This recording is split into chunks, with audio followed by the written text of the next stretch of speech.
चलिए फ्रेंड्स, शुरू करते हैं आज का अपना वीडियो। आज के इस वीडियो में आपको बताऊंगा क्लास 9th के लिए साइंस का सैम्पल क्वेश्चन पेपर, जो कि आने वाले एग्जाम से रिलेटेड 2022 में ये क्वेश्चंस आ सकते हैं आपके एग्जाम में। अगर आप क्लास 9th में हैं तो फ्रेंड्स इस वीडियो को जरूर देख लेना, क्योंकि आज के इस वीडियो में आपको बताने वाला हूँ साइंस का मॉडल क्वेश्चन पेपर, जो कि आपका 7207 यानी कि आपका सेक्शन जो आपका कोड है वो बी का है।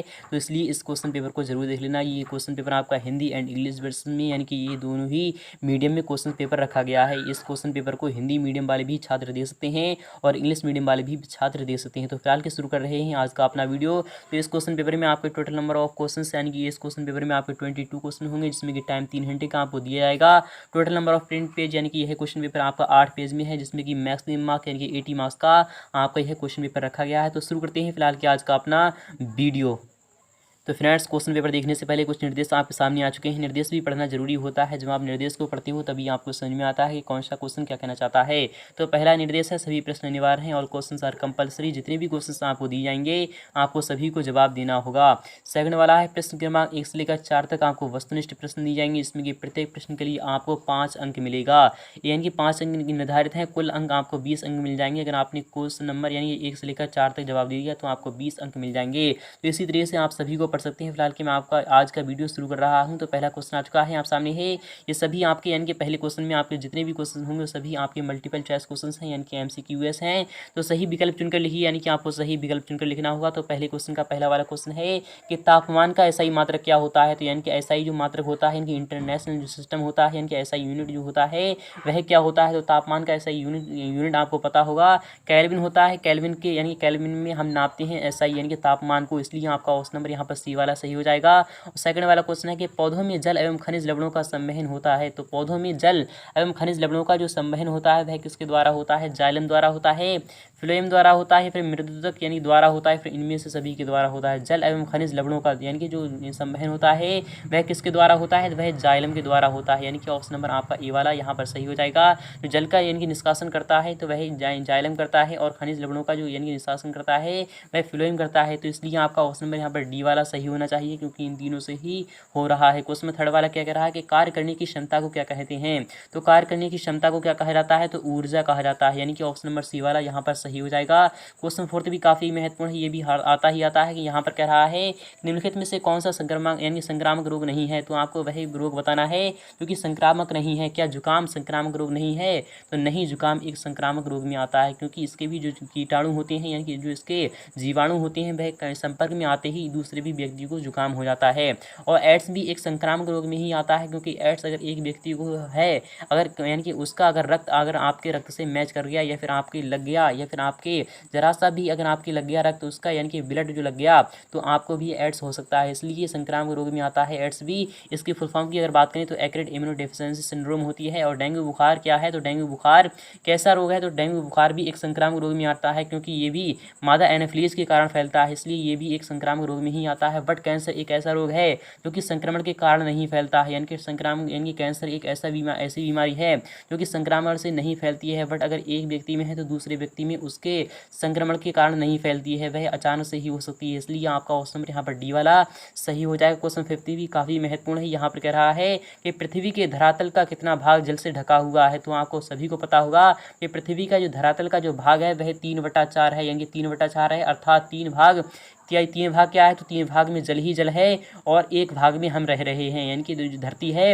वह 1 भाग है और 3 भाग क्या है, 3 भाग है आपका यानी कि जल ही जल। तो आपका यानी कि 3 यानी कि 3/4 अर्थात आपका 75%, यानी कि आपका ऑप्शन नंबर बी वाला यहाँ पर राइट हो जाएगा। तो इसे इंग्लिश मीडियम वाले भी विस्तार के साथ समझ सकते हैं। इंग्लिश मीडियम वाले भी क्वेश्चन आपके साथ आ चुके हैं। यानी कि पहला वाला क्या कह रहा है कि ऐसा यूनिट ऑफ यानी टेम्परेचर इज, तो आपका केल्विन हो जाएगा। इसी तरह से आपका यानी यहाँ पर कह रहा है the conduction of water and यानी कि minerals in plant takes place, तो आपका वाई यानी कि Y all of the above. Option number आपका यहाँ पर डी वाला सही हो जाएगा। और यहाँ पर एबिलिटी टू यानी to do work is god, तो आपका यहाँ पर क्या आ जाएगा, तो आपका यहाँ पर एनर्जी आ जाएगा। इसी तरह से चौथा वाला है कि which one of the following is not an यानी कि इनफेलियसियस यानी कि डिसीज, तो आपका ऑप्शन नंबर यहाँ पर डी वाला सही हो जाएगा। यानी कि डिसीज यानी क्या हो जाएगा, तो कैंसर हो जाएगा। यहाँ पर अगर बात करें क्वेश्चन 50 की, तो क्वेश्चन 50 भी यहाँ पर कह रहा है कि earth is surface covered by water in, तो आपका ऑप्शन नंबर यहाँ पर यानी कि ऑप्शन नंबर बी वाला सही हो जाएगा 75%। आई होप आपके समझ में आ रहा होगा। तो क्वेश्चन सेकंड भी काफ़ी महत्वपूर्ण है, ये भी आता ही आता है। यहाँ पर कह रहा है कि दिए गए विकल्पों में से सही विकल्प चुनकर आपको रिक्त स्थान भरना होगा। पहला क्वेश्चन है 25 डिग्री सेल्सियस पर जल की भौतिक अवस्था कैसी होती है, तो वह द्रव्य के रूप में होता है, यानी कि लिक्विड होता है, इसलिए यहाँ पर क्या आ जाएगा, यहाँ पर आपका द्रव आ जाएगा। क्वेश्चन सेकंड है कि वेग परिवर्तन की दर को क्या कहते हैं, तो वेग में परिवर्तन की दर को क्या कहते हैं, तो त्वरण कहते हैं, यानी कि त्वरण कहते हैं। अगर यहाँ पर बात करें इसके यानी कि इसके सही मात्रक की बात करें तो मीटर प्रति सेकंड स्क्वायर होता है। क्या होता है, मीटर प्रति सेकंड स्क्वायर होता है। आई होप ये भी आपके समझ में आ चुका होगा। यहाँ पर अगर बात करें नेक्स्ट वाले क्वेश्चन की, प्रति एकांक आयतन के द्रव्यमान को क्या कहते हैं, तो प्रति एकांक यानी कि प्रति एकांक आयतन के द्रव्यमान को हम क्या कहते हैं, घनत्व कहते हैं या फिर दाब कहते हैं। तो आपका ऑप्शन नंबर यहाँ पर डी वाला सही हो जाएगा, यानी बी वाला सही हो जाएगा, घनत्व कहते हैं। और किसी पिंड का विस्थापन शून्य है तो बल द्वारा यानी कि बल द्वारा उस पिंड पर किया गया कार्य कितना होगा। जब विस्थापन शून्य है तो बल भी शून्य ही होगा, इसलिए आपका ऑप्शन नंबर पहला वाला आ जाएगा। CFC का पूर्ण रूप क्या होता है, तो क्लोरोफ्लोरोकार्बन होता है, यानी कि ऑप्शन नंबर आपका यहाँ पर सेकंड वाला सही हो जाएगा, यानी क्लोरोफ्लोरोकार्बन होता है। नेक्स्ट अगर बात करें इसे इंग्लिश मीडियम बारे भी विस्तार के साथ समझ सकते हैं। फिलहाल के नेक्स्ट क्वेश्चन लेते हैं। थर्ड वाला क्वेश्चन काफी महत्वपूर्ण है, आता ही आता है। यहाँ पर कह रहा है सही जोड़ी बनाई यानी कि मैच द फॉलोइंग, आपको मिलान करना होगा। तो कॉलम आ और कॉलम बा आपके सामने आ चुका है। यहाँ पर अगर बात करें पहले वाले की, एक मोल बराबर क्या होता है, तो एक मोल बराबर होता है आपका आवोगाद्रो संख्या की, यानी कि 6.022 × 10⁻23 आपका ये यानी कि इससे मिल जाता है। अगर यहाँ पर अगर बात करें तो इससे मिल जाएगा। यहाँ पर बात करें सेकंड वाले क्वेश्चन की, दाब का मात्रक क्या होता है, तो दाब का जो मात्रक होता है, सही मात्रक होता है वह पास्कल होता है। और पराध्वनि तरंगे कैसी होती हैं, तो पराध्वनि जो तरंगे होती हैं वह सोनार जैसे यंत्र में पाई जाती हैं। जूल किसका मात्रक होता है, यानी जूल इज इक्वल टू आपका क्या होता है, तो न्यूटन मीटर होता है। जूल को हम यानी कार का भी मात्रक कहते हैं। तो कार का मात्रक यानी W बराबर क्या होता है, तो आपको ये पता होना चाहिए। टीकाकरण क्या है, तो टीकाकरण की जो खोज की थी वह एडवर्ड जेनर ने की थी, यानी कि टीकाकरण अर्थात जो चेचक के जो दाग होते हैं उनका जो टीका की जो खोज की थी, यानी डिस्कवर्ड जिसने किया था, तो उसके रचयिता यानी कि कौन है, उसकी जो खोजकर्ता कौन है, वह एडवर्ड जेनर है, यानी कि ऑप्शन नंबर आपका पहले पर चला जाएगा। आई होप आपको समझ में आ रहा होगा।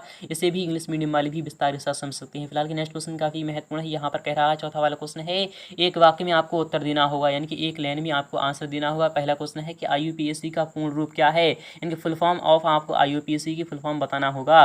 तो international union of pure and applied chemistry, यानी कि क्या आ जाएगा, यहाँ पर मैं आपको बता रहा हूँ। तो आपका आई से इंटरनेशनल आ जाएगा, यानी कि इंटरनेशनल आ जाएगा, तो आपको इंटरनेशनल लिख देना है यहाँ पर। और फिर उसके बाद आपका क्या है, तो यूनियन आ जाएगा। सेकंड वाली में आपका यूनियन आ जाएगा, फिर आएगा आपका ऑफ प्योर, यानी कि ऑफ प्योर आएगा। फिर उसके बाद आपका क्या आएगा, तो अप्लाइड आ जाएगा, यानी कि अप्लाइड आ जाएगा। फिर उसके बाद आपका क्या आ जाएगा, अप्लाइड केमिस्ट्री आ जाएगा। आई होप आपके समझ में आ रहा होगा, यानी कि international union of pure and applied chemistry आपके समझ में आ चुका होगा। नेक्स्ट वाला क्वेश्चन है कि दाब को परिभाषित कीजिए। तो दाब को परिभाषित क्या कैसे करते हैं कि प्रति एकांक के आयतन को, यानी प्रति एकांक के आयतन के द्रव्यमान को हम क्या कहते हैं, यानी कि क्या कहते हैं, तो दाब कहते हैं। इसको भी परिभाषित किया जा सकता है। थर्ड वाला क्वेश्चन है कि ध्वनि तरंगे किस प्रकार की तरंगे हैं, तो ध्वनि जो तरंगे होती हैं वह कैसी तरंगे होती हैं, तो आपको इसका जवाब देना होगा। तो ध्वनि जो तरंगे होती हैं वह अनुदैर्घ्य होती हैं या फिर आपकी अनुप्रस्थ होती हैं, तो आपको ये भी जवाब देना होगा। तो ध्वनि तरंगे क्या सीधी लाइन में चलती हैं या फिर इस तरीके से चलती हैं। जब यानी कि सीधी लाइन में जो चलती है तो उसे हम क्या कहते हैं, तो अनुप्रस्थ कहते हैं। और जो इस तरीके से चलती है तो उसे हम क्या कहते हैं, तो उसे हम कहते हैं अनुदैर्घ्य तरंगे कहते हैं। तो ध्वनि तरंगे जो किस प्रकार की तरंगे हैं, तो ध्वनि तरंगे अनुदैर्घ्य रूप से चलती हैं, यानी कि वह ऊपर नीचे इस तरीके से चलती हैं। तो आपको समझ में आ रहा होगा ध्वनि तरंगे किस प्रकार की तरंगे हैं, तो अनुदैर्घ्य तरंगे हैं। क्वेश्चन 4 भी काफी महत्वपूर्ण है। यहाँ पर कह रहा है विषाणुजन्य 2 रोगों के आपको नाम लिखना होगा। तो विषाणुजन्य जो 2 रोगों के नाम कौन कौन से हैं, तो आपको यहाँ पर डेंगू लिख देना है। डेंगू भी एक विषाणु जनित रोग होता है। यहाँ पर बात करें नेक्स्ट वाले की, यानी विषाणु की बात हो रही है, यानी वायरस की बात हो रही है, तो आपका एड्स आ जाएगा, यानी कि एड्स भी आपका क्या है, तो एड्स भी आपका यानी विषाणु जनित रोग है। तो आपको ये भी लिख देना है। क्वेश्चन 5 भी काफी महत्वपूर्ण है। यहाँ पर कह रहा है ओजोन का रासायनिक सूत्र क्या होगा। तो ओजोन का जो रासायनिक सूत्र होता है वो होता है O3। आई होप ये भी आपके समझ में आ चुका होगा। तो क्वेश्चन नंबर यानी कि इसे इंग्लिश मीडियम वाले भी विस्तार के साथ समझ सकते हैं। क्वेश्चन 5 भी काफी महत्वपूर्ण है। यहाँ पर कह रहा है कार्बन एवं सोडियम परमाणु के लिए इलेक्ट्रॉन वितरण आपको करना होगा। तो कार्बन का इलेक्ट्रॉन वितरण किस तरीके से हम कर सकते हैं कि कार्बन पे कितनी होती हैं, तो 12 होती हैं। तो हम किस तरीके से कर सकते हैं, यानी कर सकते हैं तो 2 के बाद आपका 8 आता है, यानी कि 2 8 2, यानी कि इस तरीके से आपका यहाँ पर आ जाएगा। यानी कि सोडियम परमाणु के लिए हम इलेक्ट्रॉन वितरण कर चुके हैं। और यहाँ पर बात करें कि सोडियम की, तो सोडियम का आपका किस तरीके से आ जाएगा, तो सोडियम का इलेक्ट्रॉन विन्यास आएगा आपका 2 8 1, क्योंकि इस पर 11 होती हैं। इसको भी आपके समझ में आ चुका हुआ। नेक्स्ट वाला क्वेश्चन वाला क्वेश्चन है कि परमाणु के किन्हीं 2 अपरमाणु कणों के आपको नाम लिखना होगा। तो परमाणु के किन्हीं 2 अपरमाणु के कणों के नाम कौन कौन से हैं। फिलहाल कि मैं 3 कण यानी कणों के नाम बता रहा हूँ, क्योंकि परमाणु को हम 3 अविभाज्य कणों में हम क्या कर सकते हैं, तो तोड़ सकते हैं, अर्थात उसे विभाज्य कर सकते हैं। कौन कौन से हैं? तो प्रोटॉन है, ये एक आपका क्या है, एक इलेक्ट्रॉन है, एक क्या है आपका प्रोटॉन, इलेक्ट्रॉन, और एक है आपका न्यूट्रॉन। इसको भी आप समझ सकते हैं, यानी कि इन पर सभी पर अगर चार्ज की बात करें तो प्रोटॉन पर चार्ज कैसा होता है? तो पॉजिटिव होता है, यानी प्रोटॉन पर जो होता है धनात्मक होता है, और इलेक्ट्रॉन पर होता है आपका ऋणात्मक, अर्थात ये नेगेटिव चार्ज होता है। और यानी कि न्यूट्रॉन जो होता है वह आवेश रहित होता है, अर्थात आवेशहीन होता है, उस पर कोई भी चार्ज नहीं होता है। तो इसको भी आप समझ सकते हैं, मैंने आपको तीनों ही बता दिए हैं, आप कोई दो लिख सकते हैं। नेक्स्ट वाला क्वेश्चन है कि द्रव्यमान संरक्षण का नियम आपको लिखना होगा। तो द्रव्यमान संरक्षण का नियम क्या है? तो द्रव्यमान संरक्षण के नियम के अनुसार ना तो किसी रासायनिक समीकरण में ना तो इनके अभिकारक या फिर यानी कि उत्पाद को उसको यानी कि उसके आयतन को ना बढ़ाया जा सकता है और ना ही कम किया जा सकता है, अर्थात ना ही उसे नष्ट किया जा सकता है और ना ही उत्पन्न किया जा सकता है। इसको आप समझ सकते हैं। अथवा वाला क्वेश्चन है कि यहाँ पर कह रहा है कि आयन को उदाहरण सहित आपको समझाना होगा। यानी कि आयन जो होता है, तो आयन क्या होता है? तो धनायन और यानी कि ऋणायन होता है। तो फिलहाल की जो जितनी भी धातुएं होती हैं उन पर सदैव यानी कि धनायन होता है, क्योंकि वह एक इलेक्ट्रॉन का त्याग करती हैं, इसलिए उन पर यानी कि धनायन आ जाता है। और इलेक्ट्रॉन जो होता है यानी कि इलेक्ट्रॉन का जो यानी कि जो इलेक्ट्रॉन को त्यागते हैं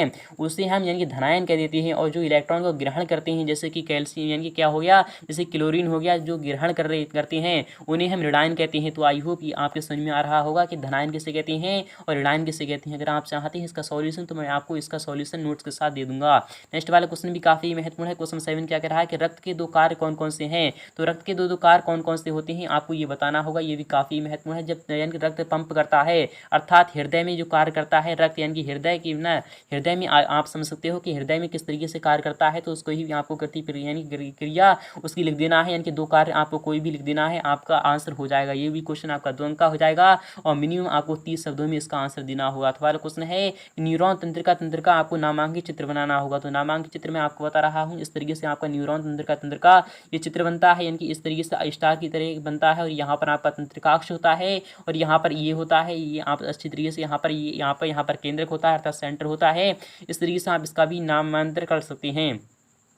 क्वेश्चन 8 भी काफी महत्वपूर्ण। यहाँ पर कह रहा है स्तनीय वर्ग के कोई दो लक्षण आपको लिखना होगा। तो स्तनीय वर्ग के कोई दो लक्षण आपको लिखना है। ये क्वेश्चन आप खुद कर सकते हैं, ये काफी ही महत्वपूर्ण क्वेश्चन है। ये भी आता है। तो वाला क्वेश्चन है कि जगत प्रतिष्ठा के दो उदाहरण आपको देना होंगे। यानी जगत प्रतिष्ठा क्या है उसके भी आपको दो एग्जाम्पल्स देने होंगे। काफी महत्वपूर्ण है ये भी क्वेश्चन नंबर। यानी कि नेक्स्ट वाला क्वेश्चन क्या कह रहा है, एक समान गति से क्या समझते हैं? यानी कि मान लो कोई भी व्यक्ति चल रहा है, यानी कि कोई भी व्यक्ति चल रहा है लगातार, मान लो वह 2 किलोमीटर की दूरी तय कर रहा है, और वह जितनी गति से यानी चल रहा है तो वह हमेशा उतनी ही गति से चलता रहा, तो उसे हम क्या कहते हैं? तो एक समान गति कहते हैं। आई होप ये भी आपके समझ में आ चुका होगा। अथवा वाला क्वेश्चन है कि मंदन को क्या, यानी मंदन को आपको परिभाषित करना है। तो मंदन हम किसे कहते हैं, इसको आपको परिभाषित करना है। इसका जवाब मैं आपको नेक्स्ट पार्ट में दे दूंगा। क्वेश्चन नंबर 10 भी काफी महत्वपूर्ण है। यहाँ पर क्या है, निम्न को आपको परिभाषित करना है, अर्थात आपको परिभाषाएं देनी है। तो 10 वाले क्वेश्चन का पहला वाला क्वेश्चन है कि गलनांक किसे कहते हैं? गलनांक किसे कहते हैं? तो पदार्थ की वह अवस्था जिसपे वस्तु गलने लगे, अर्थात वह ठोस का रूप यानी कि धारण करने लगी, उसे हम क्या कहते हैं? उस पदार्थ का क्या कहते हैं? तो उस पदार्थ का हम गलनांक कहते हैं। जैसे कि जल हो गया, जल एक ऐसा यौगिक है, अर्थात एक ऐसा पदार्थ है जिसका गलनांक क्या होता है? तो 4 डिग्री सेल्सियस पर होता है। यानी कि अगर जल 5 डिग्री सेल्सियस पर यानी 5 डिग्री सेल्सियस पर भी होता है तो वह द्रव के ही रूप में होता है। अगर वह 4 डिग्री सेल्सियस यानी सेल्सियस पर पहुंच गया तो वह जब उसे हम इतना ठंडा करें कि वह 4 डिग्री सेल्सियस पर पहुंच जाए तो वह क्या होता है? वह गलने लगता है, अर्थात वह यानी कि द्रव का रूप छोड़कर, अर्थात वह क्या करता है? वह जल का रूप छोड़ देता है, बट वह क्या बनता है? तो यानी कि बर्फ का रूप धारण करने लगता है। इस तरीके से आप समझ सकते हो। अगर यहाँ पर बात करें कि ऊर्ध्वपातन किसे कहते हैं, तो ऐसी भौतिक अवस्था जिससे कि ठोस डायरेक्टली गैसीय अवस्था में बदल जाए तो उस अवस्था को हम क्या कहते हैं? तो ऊर्ध्वपातन कहते हैं। जैसे कि क्या हो गया, इसका एग्जाम्पल मैं आपको बता रहा हूँ। जैसे कि नौसादर हो गया, तो नौसादर को आप जब भी गर्म करोगे तो वह द्रव का रूप धारण नहीं करेगा, बट वह ठोस से डायरेक्टली गैसीय अवस्था में परिवर्तित हो जाएगा। इस तरीके से आप समझ सकते हो ऊर्ध्वपातन किसे कहते हैं। यहाँ पर बात करेंगे बाष्पीकरण क्या होता है, तो बाष्पीकरण क्या होता है? यानी कि द्रव जो होता है, द्रव को यानी बाष्पन में रूप यानी कि बाष्प में बदल जाना, उसे हम क्या कहते हैं? यानी कि गैस बनकर उड़ जाना, उसे हम बाष्पीकरण कहते हैं। इसको भी आपको समझ में आ चुका होगा ये भी आंसर। तो नेक्स्ट वाला क्वेश्चन है क्वेश्चन यानी कि आपका 10 के अथवा वाला क्वेश्चन आ चुका है, काफी ही महत्वपूर्ण है। यहाँ पर कह रहा है निम्नलिखित तापमानों को केल्विन इकाई में आपको परिवर्तित करना होगा। तो केल्विन इकाई में हम किस तरीके से परिवर्तित कर सकते हैं? तो जब भी हम डिग्री सेल्सियस को यानी केल्विन में जब हम परिवर्तित करते हैं तो उसी मान में हम कितनी जोड़ देते हैं, यानी कि उसी डिग्री सेल्सियस में हम 273 ऐड कर देते हैं। 273 का ऐड कर देते हैं तो 100 में 273 ऐड करने पर आपका क्या आएगा, तो 300 यानी कि 373 केल्विन आपका आंसर आएगा पहले वाली का। और 25 वाली का आपका क्या आएगा निकलकर, तो 25 वाली का आपका 300 यानी कि 298 आ जाएगा निकलकर, 298 आएगा। और आपका यहाँ पर बात करें कि सी वाली की, तो 0 डिग्री सेल्सियस है यानी कि 273 केल्विन इसका आंसर आ जाएगा। आई होप ये भी आपके समझ में आ चुका होगा। क्वेश्चन नंबर 11 भी काफ़ी महत्वपूर्ण है, ये भी आता ही आता है कि डाल्टन के परमाणु के सिद्धांत के 3 अभिगृहित लिखना है आपको, यानी कि 3 कमियां उसकी बताना है कि डाल्टन के परमाणु का कौन कौन से 3 यानी कि उसने गलतियां की थी, आपको ये भी लिखना है। तो विस्तार के साथ बताना होगा, ये भी क्वेश्चन आपका 3 अंक का होगा। अथवा वाला क्वेश्चन यहाँ पर कह रहा है यानी कि निम्न यौगिकों में विद्यमान तत्वों के आपको नाम लिखना होंगे। तो फिलहाल क्या आपको यहाँ पर पहले तो इसका यानी कि सूत्र लिखना होगा। तो बुझा हुआ चूना का जो सूत्र होता है वह क्या होता है, तो CaOH का होल ट्वाइज होता है, यानी कैल्शियम हाइड्रोक्साइड होता है। इसमें कौन कौन से विद्यमान तत्व हैं, इसमें कैल्शियम हो जाएगा, ऑक्सीजन हो जाएगा और हाइड्रोजन हो जाएगा। उसमें यानी कि आपको तीनों की ही नाम लिखना है, यानी कि पहले तो आपको इसका फॉर्मूला लिख देना है, फिर उसके बाद आपको कैल्शियम और ऑक्सीजन और हाइड्रोजन, इस तरीके से आपका आंसर हो जाएगा। यहाँ पर बात करें कि हाइड्रोजन ब्रोमाइड क्या होता है, तो HBr2 होता है, यानी क्या होता है, HBr होता है, सॉरी दोस्तों HBr होता है, क्योंकि हाइड्रोजन ब्रोमाइड होता है उसका जो फॉर्मूला होता है HBr होता है। तो इसलिए आप इसमें कौन कौन से विद्यमान तत्व हैं, इसमें हाइड्रोजन हो जाएगा और यानी कि ब्रोमीन हो जाएगा। यहाँ पर बात करें बेकिंग सोडा की, यानी कि खाने वाले सोडा की, तो NaHCO3 हो जाएगा आपका, तो NaHCO3 हो जाएगा। तो इसमें कौन कौन से विद्यमान तत्व हैं, इसमें सोडियम है, हाइड्रोजन है, कार्बन है और ऑक्सीजन है। तो इन तीनों के भी आप नाम लिख सकते हो, यानी कि यही आपको लिखना होंगे। ये भी आपको समझ में आ चुका होगा। नेक्स्ट वाला क्वेश्चन भी काफी महत्वपूर्ण है, यहाँ पर कह रहा है क्वेश्चन नंबर 12 भी काफी महत्वपूर्ण है, आता ही आता है कि ध्वनि परावर्तन, यानी ध्वनि का परावर्तन किसे कहते हैं, इसके 2 उपयोग आपको यानी कि देना होंगे। तो मान लो अगर आप कोई किसी बंद कमरे में, यानी कि बंद कमरे में हो, जब आपने किसी को आवाज़ दी या फिर आपने कुछ बोला, तो जो यानी कि जो दीवारों से टकराकर हमारी आवाज़ हमी को ही सुनाई देती है, या फिर हम किसी यानी किसी भी स्थान से टकराकर जब वापस हमी को ही जो सुनाई देती है आवाज़, तो उसे हम ध्वनि का परावर्तन कहते हैं। इसके 2 उपयोग आपको लिखना होंगे, ये भी काफ़ी महत्वपूर्ण है, आता ही आता है। यहाँ पर कह रहा है तो वाला क्वेश्चन है कि वस्तुओं को साफ करने के लिए पराध्वनि का उपयोग हम कैसे करते हैं, इसका भी आंसर आपको देना होगा। क्वेश्चन 13 भी काफ़ी महत्वपूर्ण है कि स्वास्थ्य क्या है, यानी कि हेल्थ क्या होता है। अच्छे स्वास्थ्य के लिए 2 आवश्यक स्थितियाँ आपको बताना है, ये तो आप खुद ही कर सकते हो। अथवा क्वेश्चन है कि संक्रामक रोग फैलने के कोई 3 साधन आपको बताना है, यानी कि संक्रामक रोग फैलने के, जैसे कि मान लो किसी को जुकाम हो गया, अगर उसने रुमाल का उपयोग नहीं किया तो दूसरे भी व्यक्ति को यानी कि आसानी के साथ यानी कि आसानी के साथ जुकाम हो सकता है, इसलिए ये संक्रामक रोग का अच्छा ये उदाहरण हो जाएगा। नेक्स्ट क्वेश्चन भी काफ़ी महत्वपूर्ण है, आता ही आता है। क्वेश्चन 14 क्या कह रहा है, ओजोन परत का क्षरण क्या होता है, यानी कि ओजोन परत कैसे क्षरण कर रही है, अर्थात वह यानी कि हटती जा रही है, यानी कि वह पतली होती जा रही है, वह नष्ट होती जा रही है। तो वह किसके कारण फैलती जा रही है, जो कि आपके सामने आपके घरों में भी होगा। रेफ्रिजरेटर जो होता है, यानी कि जो फ्रिज होता है, उसमें ही क्या होता है, क्लोरोफ्लोरोकार्बन जैसी यानी जहरीली गैस पाई जाती है, जो कि कार्बन के ओजोन परत को क्षरण कर रही है, अर्थात ओजोन परत को नष्ट कर रही है। अथवा वाला क्वेश्चन भी काफी महत्वपूर्ण है, जीवन के लिए जल क्यों अनिवार्य है। आपने सुना होगा कि जल ही जीवन है, तो अर्थात जीवन यानी कि जल के बिना हम नहीं रह सकते, क्योंकि हम 3-4 दिन तो रह सकते हैं बट इससे ज़्यादा नहीं रह सकते हैं। तो आपको ये भी लिखना होगा, काफ़ी महत्वपूर्ण है, ये आप अच्छी तरीके से लिख सकते हो। क्वेश्चन 15 भी काफ़ी महत्वपूर्ण है, कोलाइड के 4 गुणधर्म आपको बताना होंगे, ये भी काफ़ी महत्वपूर्ण है। अथवा वाला क्वेश्चन है कि मिश्रण के यानी कि घटकों के पृथक्करण की 4 विधियों के आपको नाम बताना होंगे। तो मिश्रण के कौन कौन से घटक हैं, तो आपका कौन कौन से घटक हैं, तो आपको वो सभी बताना होंगे। तो यानी कि कौन कौन से हैं, आपको ये भी सभी बताना होंगे। क्वेश्चन 16 भी काफ़ी महत्वपूर्ण है, यहाँ पर कह रहा है निम्नलिखित संघ के एक जीव का आपको नाम लिखना होगा, यानी कि काइनोडर्मेटा, मोलस्का यानी पोनिफेरा और आर्थ्रोपोडा। और कशेरुकी जीव क्या है, यानी कि जिस जीव की यानी कि रीढ़ में हड्डी होती है, अर्थात यानी कि जो इनकी हड्डी होती है उसे हम क्या कहते हैं, कशेरुकी कहते हैं। इनके मुख्य लक्षण भी आपको बताना होंगे। नेक्स्ट क्वेश्चन भी काफ़ी महत्वपूर्ण है, आता है। यहाँ पर कह रहा है गुरुत्वाकर्षण का आपको सार्वत्रिक नियम देना है। एक वस्तु का द्रव्यमान जब 10 किलोग्राम है तो पृथ्वी पर इसका भार कितना होगा, तो 9.8 यानी कि 98 किलोग्राम होगा, ये 98 किलोग्राम हो जाएगा। क्वेश्चन 18 है कि 15 किलोग्राम द्रव्यमान की एक वस्तु 4 मीटर प्रति सेकंड स्क्वायर के एक वेग से गतिशील है, तो वस्तु की गतिज ऊर्जा आपको निकालना होगी, ये भी काफ़ी महत्वपूर्ण है, आता है। अथवा वाला क्वेश्चन है एक जूल कार्य को आपको परिभाषित करना है, ऊर्जा के किन्हीं 4 रूपों का आपको नाम लिखना होगा। यह होप आपको समझ में आ चुका होगा। अगर आपको समझ में आ चुका है तो इस वीडियो को लाइक करना और अपने तमाम दोस्तों के पास शेयर कर दीजिए, ताकि वो भी इसका लाभ उठा सकें। तो फ्रेंड्स